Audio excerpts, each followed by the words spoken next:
বাড়াবি না। বিসমিল্লাহ পড়, জোরে জোরে পড়, আর একবার সামনে বাড়াবি না। ওই মহিলাটা কাঁদছে আপু, বলছে তার খুব কষ্ট, তার নাকি কেউ নেই, সে আমাকে কোলে নিতে চায়। আমি যাই আপু, একটু গিয়ে দেখি। না, যাবি না। তুই আমার কথা শুনবি কিনা? চল বলছি। ওটা মানুষ না বাবু, ওটা খারাপ কিছু। দৌড় দে আমার সাথে। কিন্তু আপু, আমার মনে হচ্ছে আমার চেনা, খুব চেনা। কোনো চেনা না, চল। তোরা এত রাতে হাঁপাচ্ছিস কেন? আর বাবু কাঁপছে কেন? কোথায় গিয়েছিলে তোরা? মা, বাবু আবার ওই দক্ষিণ পিঠের দিকে যাচ্ছিল। আমি না দেখলে আজও হয়তো আর ফিরতো না। কি দক্ষিণ পিঠায়? তোদের না আমি 1000বার বারণ করেছি মাগরিবের পরে শয়তানের দোলনার দিকে যাবি না? তোরা কি আমাকে শান্তিতে বাঁচতে দিবি না? মা, তুমি শুধু বকাঝকা করো, কিন্তু আসল ঘটনাটা তো বলো না। আজ দোলনাটা সত্যি সত্যি দুলছিল, কোনো বাতাস ছিল না মা, গাছের একটা পাতাও নড়ছিল না, কিন্তু ওই ভারী কাঠের দোলনাটা দুলছিল। আর বাবু বলছে সে কান্নার শব্দ শুনেছে। মা, বিশ্বাস করো, একজন মহিলা খুব কাঁদছিল, আমাকে খোকা বলে ডাকছিল। চুপ কর, একদম চুপ, খবরদার এই কথার মুখে আনবি না। ওই দিকে তাকালে চোখ অন্ধ হয়ে যায়, জানিস না? ঘরে যা, এখনই শুয়ে পড়। মা, তুমি আমাদের ভয় দেখাচ্ছ, কিন্তু আমার মনে হয় তুমি কিছু জানো যা আমাদের বলছো না। গ্রামের সবাই ওই গাছটাকে কেন এত ভয় পায়? লিয়াকত চাচা কেন ওই জায়গাটা বেড়া দিয়ে আটকে রাখে না? লিয়াকত সাহেবের নাম মুখে নিবি না, বড়দের ব্যাপারে ছোটদের কথা বলতে নেই। আর শোন সালমা, তুই মেয়ে মানুষ, তোর এত সাহস ভালো না। কাল থেকে সন্ধ্যার পর তোকে যেন আর বাইরে না দেখি। সাহস না মা, এটা জানার ইচ্ছা। বাবুকে আজ যা করতে দেখেছি তাতে মনে হলো ও কোনো ঘড়ির মধ্যে ছিল। আমি যদি আজ সত্যটা না জানি, কাল হয়তো বাবুকে আর আটকাতে পারবো না। সত্য জেনে তুই কি করবি? মরা মানুষকে আর ফিরে আসে? যা, শুয়ে পড়।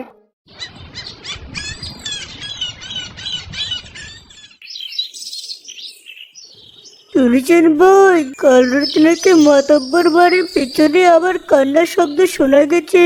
আরে রাখো তোমার কান্না, ওসব শিয়ালের ডাক। লিয়াকত মাতব্বর বলে দিয়েছে ওসব আজগুবি গল্প।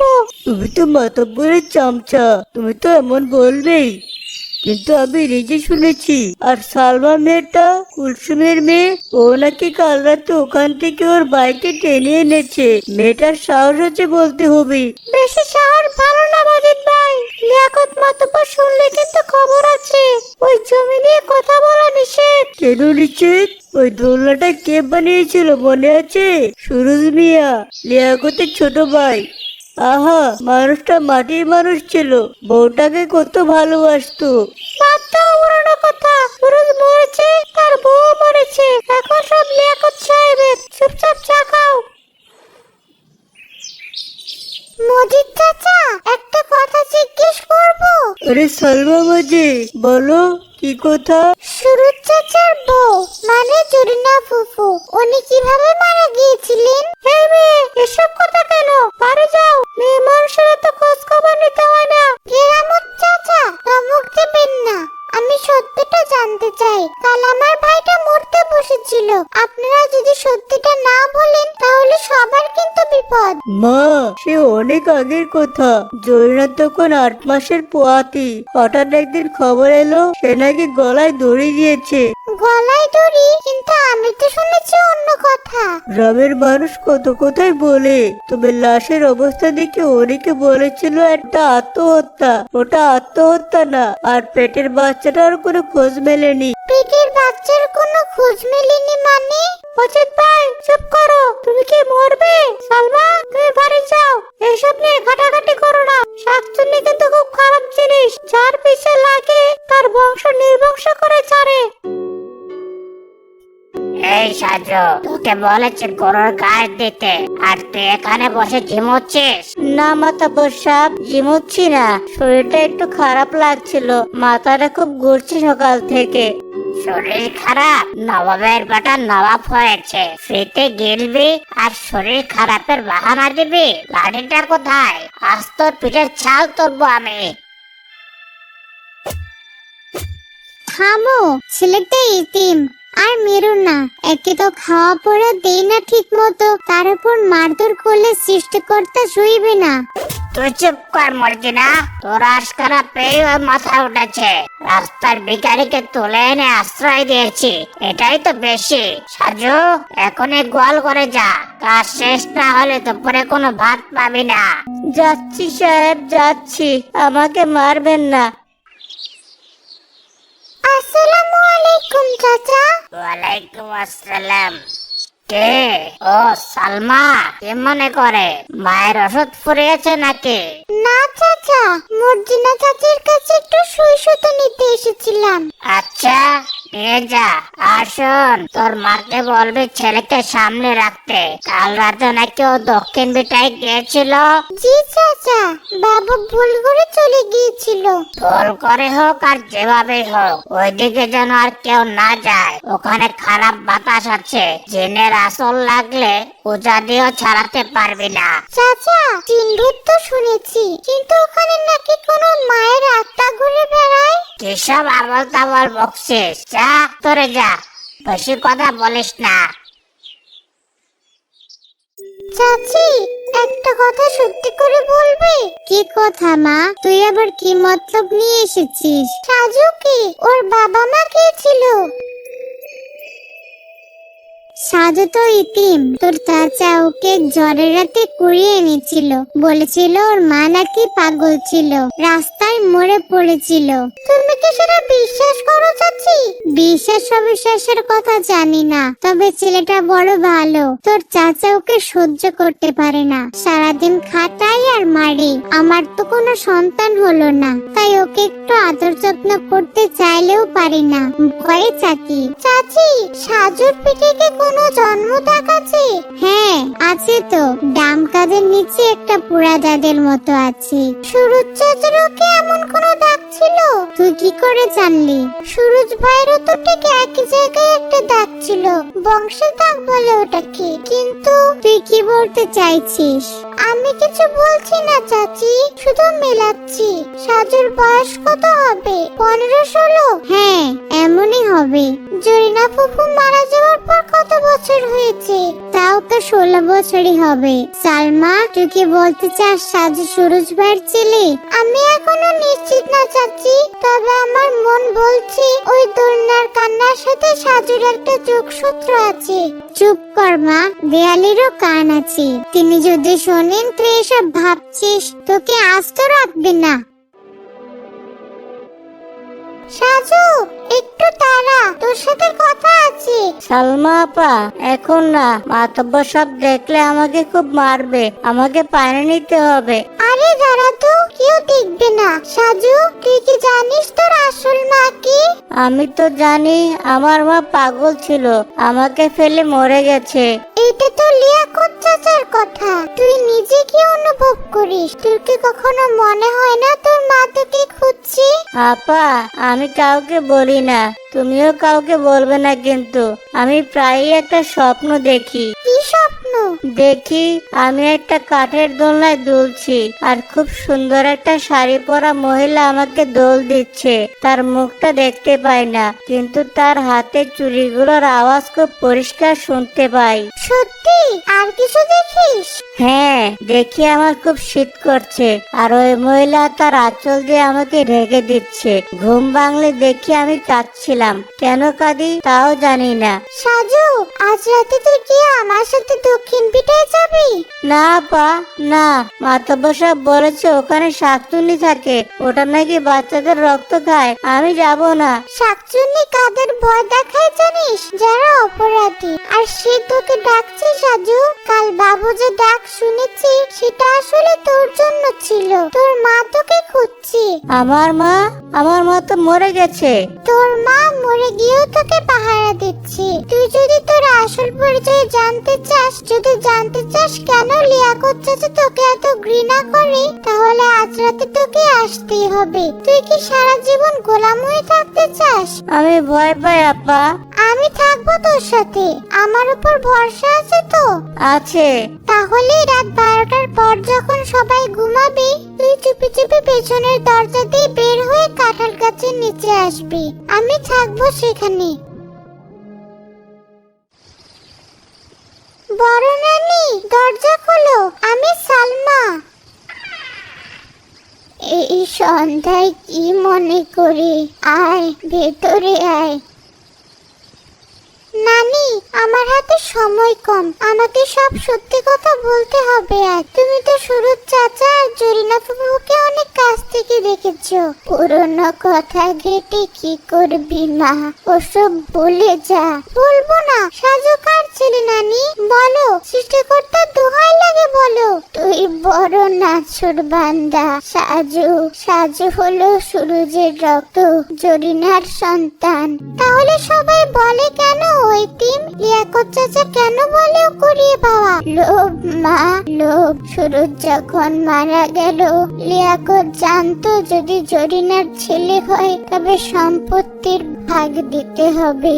তাই সে এক শয়তানি ফোন দিয়ে আটলো। কি করলো সে? জরিনা তখন ব্যথায় কাতরাচ্ছে। তখন লিয়াকত ছলনা করে সবাইকে ধোকা দিল। বলল বাচ্চা মরা হয়েছে, আর জরিনাকে নাকি জিনে আসর করে মেরে ফেলেছে। তুমি কিছু বলনি কেন? আমি তখন ওই বাড়ির কাজের লোক। আমি আড়াল থেকে দেখেছি লিয়াকত বাচ্চাটাকে নিয়ে ঝড়ের রাতে বাইরে যাচ্ছে।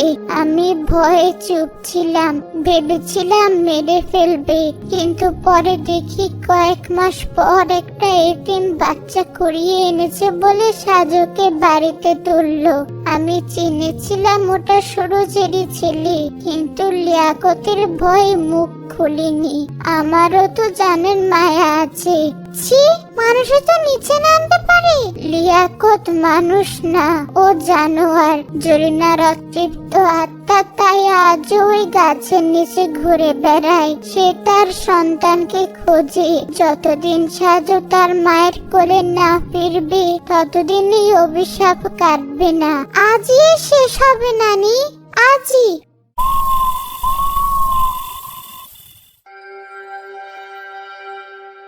সাজু, এসেছিস? হ্যাঁ আপা, কিন্তু আমার পা কাঁপছে, জায়গাটা খুব থমথমে। ভয় পাস না, আমার হাত ধর, দোলনাটার দিকে তাকা। আপা, দোলনাটা তো দুলছে না, চুপচাপ দাঁড়িয়ে আছে।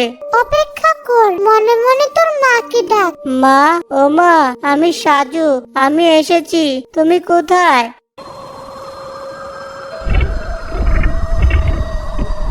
দেখ, দোলনা নড়ছে।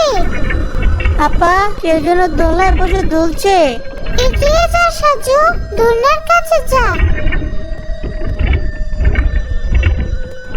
মা, তুমি কি আমার মা? অন্ধকারের ভেতর থেকে লিয়াকত মাতব্বরের গর্জন শোনা যায়। কে রে ওখানে? সাজু আর সালমা, ওদের মরণ দশা ধরেছে তাই না? চাচা, আপনি? আমি জানতাম তুই এই শয়তানি করবি। আমার সন্দেহ হয়েছিল, তাই পাহারা বসিয়েছিলাম। আজ তোদের দুজনকে গাছের নিচে পুঁতে ফেলবো, কেউ জানবেও না। আপনি ধরা পড়ে গেছেন চাচা, আমরা সব জানি। সাজু আপনার ভাই সুরজের ছেলে। আপনি সম্পত্তির লোভে জরিনা ফুফুকে খুন করেছেন।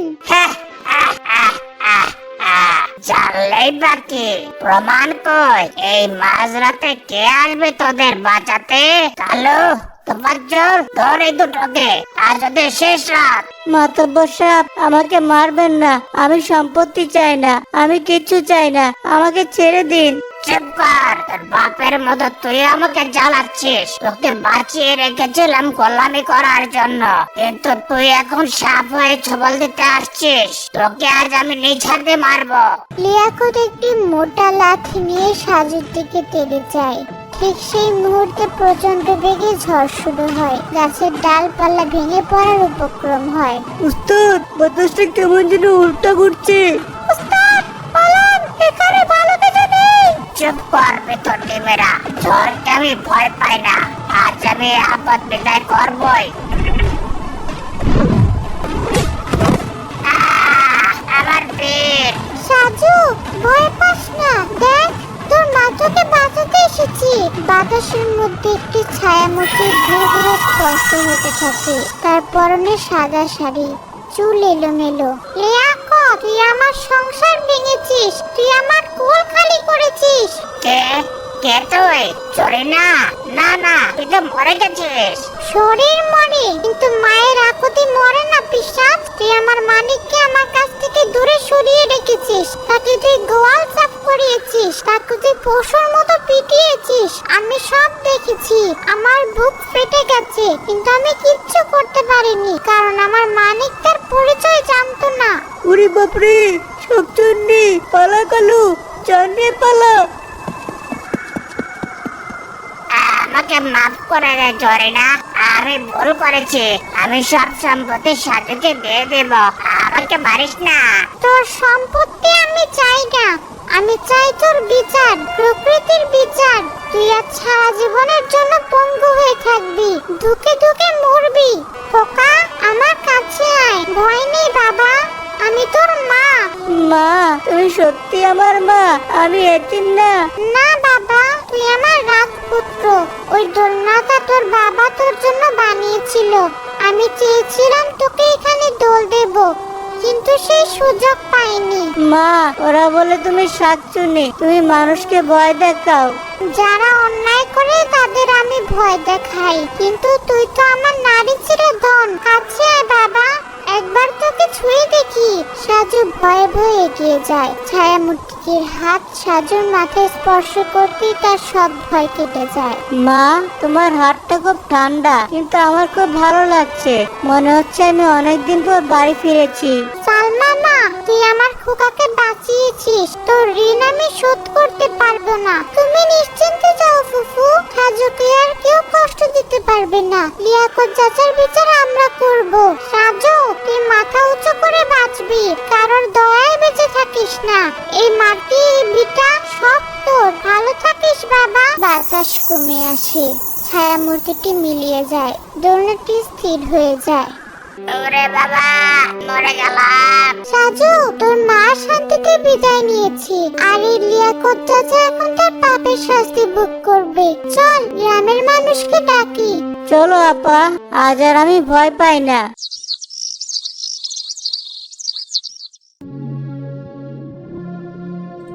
উপস্থিত গ্রামবাসী, আমরা সবাই কাল রাতের ঘটনা শুনেছি। সালমা এবং সাধু সব খুলে বলেছে, হাজারা বিবিও সাক্ষ্য দিয়েছে। লিয়াকত মাতাব্বর, আপনার কি কিছু বলার আছে? আমার কিছু বলার নেই, আমি লোভে অন্ধ হয়ে গিয়েছিলাম। আমার পাপের ফল আমি হাতে নাতে পেয়েছি। এই শয়তানটার ফাঁসি চাই। নিজের ভাইয়ের বউকে খুন করেছে, ভাইয়ের ছেলেকে গোলাম বানিয়েছে। এর বিচার সৃষ্টিকর্তাই করেছে, এখন মানুষের বিচার বাকি। আমরা সর্বসম্মতিক্রমে সিদ্ধান্ত নিলাম, লিয়াকত মাতাব্বরের সমস্ত সম্পত্তি সাজুর নামে লিখে দেওয়া হবে। পুলিশ ডাকা হয়েছে, খুনের দায়ে লিয়াকতকে পুলিশের হাতে তুলে দেওয়া হবে।